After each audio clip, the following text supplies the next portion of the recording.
News, सच जरूरी है। यह है MNS न्यूज नेटवर्क और आप देख रहे हैं MNS न्यूज टीवी। मैं हूं आपके साथ शुभांगी। तो आइए देखते हैं आज की कुछ खास खबरें। यह खबर जलगांव से सामने आ रही है। देवेंद्र फडणवीस गिरा तो भी टांग ऊपर वाला बयान दे जा सकता है, एकनाथ खड़से।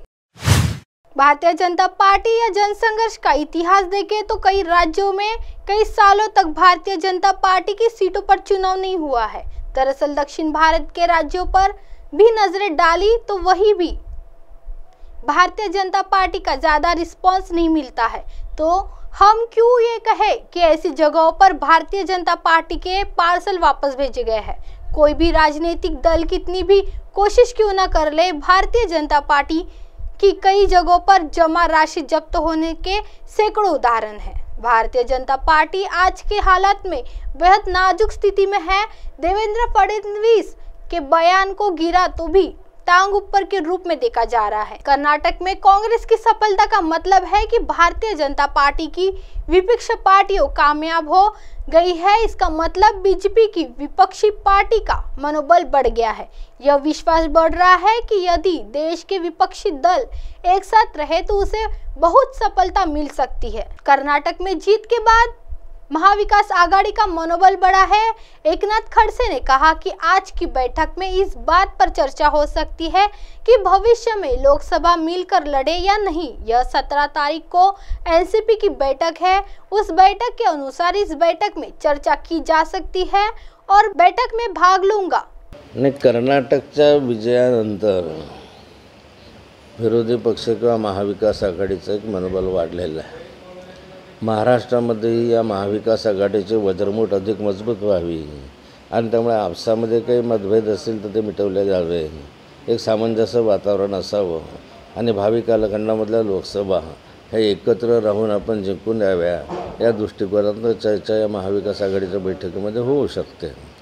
17 तारखेलाही एनसीपीची एक बैठक माननीय शरद पवार साहेबांनी बोलवलेली आहे।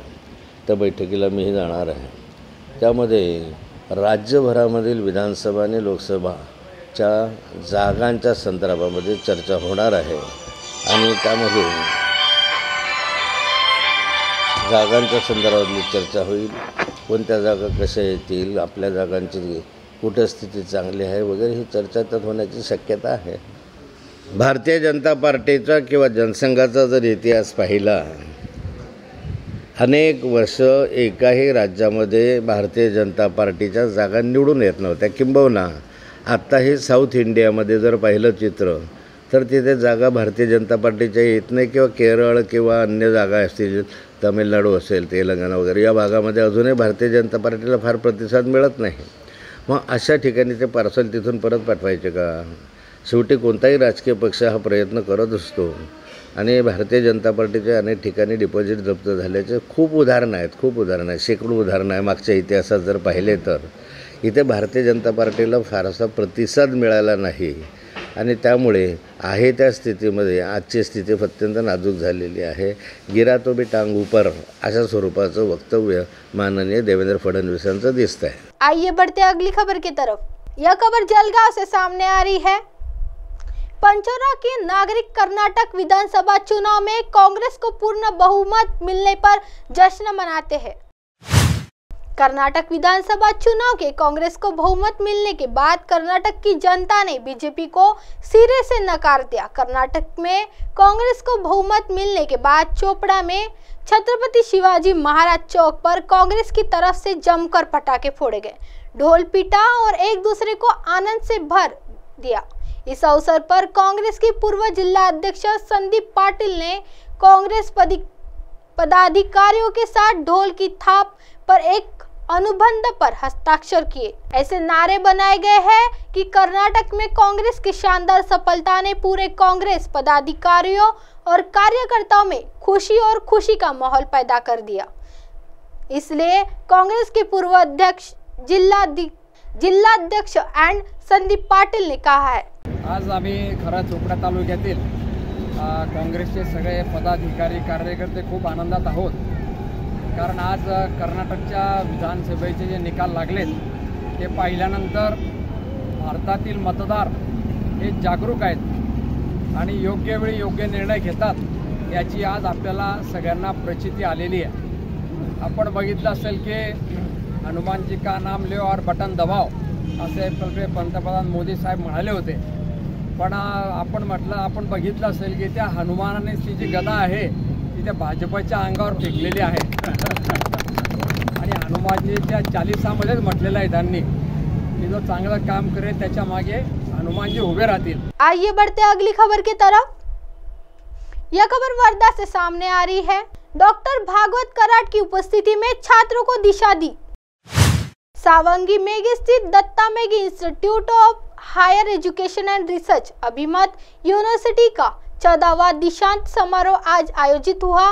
भारत सरकार के वित्त राज्य मंत्री डॉक्टर विश्वविद्यालय के कुलाधिपति दत्ता मेघे ने भागवत कराड की उपस्थिति में स्नातकोत्तर छात्रों को डिग्री पुरस्कार प्रदान किए. इस समारोह में विदर्भ भूमि के सपूत सोलर इंडस्ट्रीज इंडिया के संस्थापक अध्यक्ष सत्यनारायण नुवाल को डॉक्टर ऑफ लिटरेचर की मानदीप उपाधि में सम्मानित किया गया. विश्वविद्यालय सभागार में आयोजित दीक्षांत समारोह की अध्यक्षता कुलाधिपति दत्ता मेघे ने की. विशिष्ट अतिथि डॉक्टर भागवत कराड सहित चांसलर डॉक्टर वेद प्रकाश मिश्र, कुलपति डॉक्टर ललित वाघमारे, कुलपति डॉक्टर गौरव मिश्रा, विश्वविद्यालय के प्रधान सलाहकार सागर मेघे, विधायक समीर मेघे, कृष्णा चिकित्सा विश्वविद्यालय, अभिमत विश्वविद्यालय कराड के कुलपति डॉक्टर नीलम मिश्रा, प्रबंध मंडल सदस्य Anil Parekh, Ashok Chandak, doctor Abhudev Meghe, doctor Rajiv Borle, doctor Sandeep Srivastava, doctor Anoop Marar, doctor Meenal Chaudhary, कुल सचिव doctor Shweta Kale Pisulkar, Ravi Meghe, doctor Tripti Waghmare, Manisha Vaidya, doctor S Patel, doctor Amit Gude, संस्थापक doctor Sunita Wagh, doctor Vidya Lohe, doctor Zaheer Kanji, doctor Priyanka Jaiswal, doctor KTV Reddy, doctor Rajesh Ganesh Sundar, Brajesh Lohia, doctor Chitra Dhawale, doctor Pallavi डायगवाने, doctor Shubhada Gade, doctor Deepak Khobragade, doctor Anita Wanjari, doctor Jaya Gawai, doctor Irshad Qureshi विशेष रूप में उपस्थित थे. अब आप हमारे चैनल को आपके मोबाइल पर भी देख सकते हैं. मोबाइल ऐप पर देखने के लिए play store MS news T apps download करें. इंस्टा, ट्विटर, हाईकोक, फेसबुक और कई सोशल मीडिया के प्लेटफॉर्म पर हमारा चैनल उपलब्ध है. आप इसे यूट्यूब पर भी देख सकते हैं. आप हमारे चैनल को लाइव भी देख सकते हैं www.msnewstv.com पर. फिलहाल वक्त तो चला दर्शकों ब्रेक का. ब्रेक से लौटने के बाद देखिएगा देश और दुनिया की तमाम खबरें. बने रहिए MS न्यूज़ टीवी पर. नमस्कार.